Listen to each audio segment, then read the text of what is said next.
Hey, you there. Yes, you. Have you ever wondered how that story you're reading made it in the paper? Do you ever wonder how that story came to life? Well, sit right there and let's take a look at how a story goes from idea to print.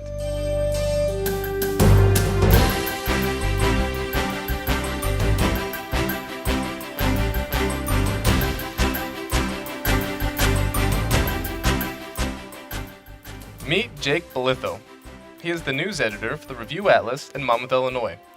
He's going to help guide us in answering 3 questions that will help us understand how to assemble a news story.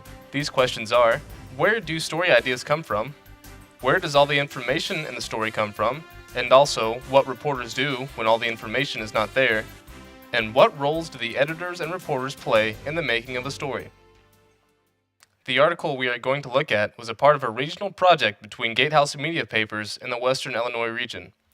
Gatehouse owns 78 daily newspapers nationwide, with several around the Midwest. Most ideas for the Review Atlas come from the West Central region of Gatehouse Media, and each paper takes a story idea and focuses on the local angle for their paper. What we actually do for the regional projects is our regional editor, that's Tom Martin, he's the editor of the Register Mail, and he's also the regional editor. We'll participate in a conference call, usually beforehand. We'll send them our own ideas. The story focuses on why colleges are turning to adjunct professors instead of full-time professors to fill class loads. Jake, the reporter on this story for the Review Atlas, focused on the local college and how they use adjunct professors.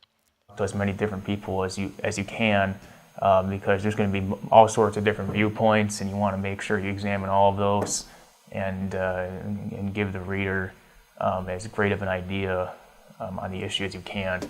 There are several main sources of information when it comes to any story that reporters rely on.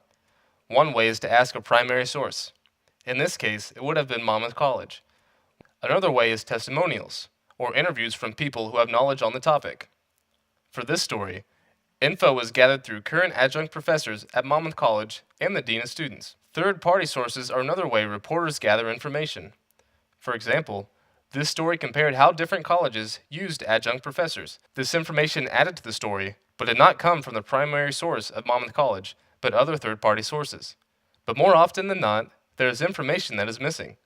I wasn't able to get exact concrete numbers of adjuncts. The college, being a private institution, isn't obligated to release those numbers the same way a state institution would. So that was one hurdle I faced right away, was not being able to get exact numbers. You got to still find the story. There's always going to be a story there. You just have to dig for it a little bit. So Monmouth College did not release the information that Jake anticipated to use. This happens quite often in news stories, and reporters have to find a new way to bring information to the story. In this case, Jake relied on interviews with the dean of students and adjunct professors. The interviews provide a personal angle that facts simply cannot give. These interviews added information while creating a personal feel in the story. That's the case with really any story too, not just budget-related things, but you always want to lead with how people are impacted by certain issues. The final touches on a story are also important.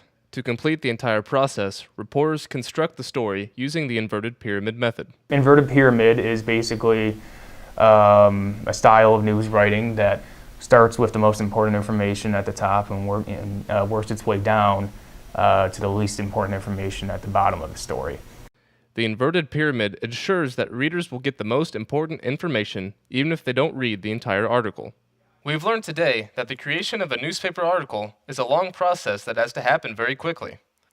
It starts with the reporters and editors coming together to create ideas, and from there the reporter has to gather information through primary sources, interviews, and third-party sources. And finally, reporters and editors put the final touches on the article so you can enjoy reading it. So, now you know how articles come to life. You know what reporters do to create the story and how information is gathered. With your new knowledge, find an article in your local paper and try to put yourself in the reporter's shoes. Maybe you'll be able to see how they were able to give you the final product. Good luck!